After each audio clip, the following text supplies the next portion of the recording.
ரஞ்சித்தோடைய புரொடக்ஷனில் நம்ம அட்டகத்தி தினேஷ், கலையரசன் போன்ற பல முன்னணி நட்சத்திரங்களுடைய நடிப்பில் அடுத்ததாக வெளிவர இருக்கும் படம் தண்டகாரண்யம்.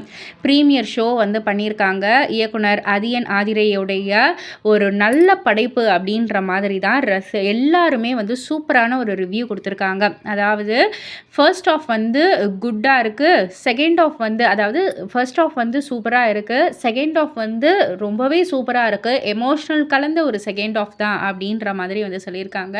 அண்ட் இந்த ஒரு movie based on true story அப்படின்ற மாதிரியும் சொல்லியிருக்காங்க. அண்ட் கலையரசனுடைய கெரியர் பெஸ்ட் பெர்ஃபார்மன்ஸாக இருக்கும். அதாவது அவருடைய பெஸ்ட் பெர்ஃபார்மன்ஸ் மெட்ராஸ் படத்தில் நம்ம பார்த்துருப்போம். மெட்ராஸ் படத்துக்கு அப்புறமா இந்த ஒரு படத்தில் நம்ம கலையரசன் அவர்களுடைய சிறந்த நடிப்பை பார்க்க முடியும் அப்படின்னு சொல்லியிருக்காங்க. ஜஸ்டின் பிரபாகரனுடைய பிஜிஎம் பயங்கரமாக இருக்குது. அதே போல் தினேஷ், ஷபீர், பாலசரவணன் இவங்களுடைய பெர்ஃபார்மன்ஸ்லாம் அடி தூளாக இருக்குது அப்படின்ற மாதிரி சொல்லியிருக்காங்க. இன்னும் ஒரு சில சீன்ஸை கொஞ்சம் ட்ரிம் பண்ணியிருந்தா அந்த ஒரு லேக் இல்லாமல் இருந்திருக்கும்.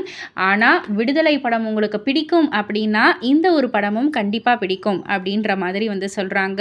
அண்ட் டேரக்டரை எல்லாருமே பாராட்டிக்கிட்டு இருக்காங்க. அரசியல் ஆதாயத்திற்காக சிலர் அப்பாவி மக்களை எப்படி ஏமாற்றுறாங்க, அதனால் ஏற்படும் உயிர் பலி எல்லாத்தையுமே திரையில் காட்டியிருக்காரு டைரக்டர் அப்படின்ற மாதிரி சொல்லியிருக்காங்க. ஆக மொத்தத்தில் நீலம் ப்ரொடக்ஷன்ஸோடைய ஒரு அருமையான ஆழமான ஒரு படைப்பு இது அப்படின்ற மாதிரி சூப்பரான பாசிட்டிவான ஒரு ரிவ்யூஸ் தான் உலா வந்துகிட்டு இருக்கு.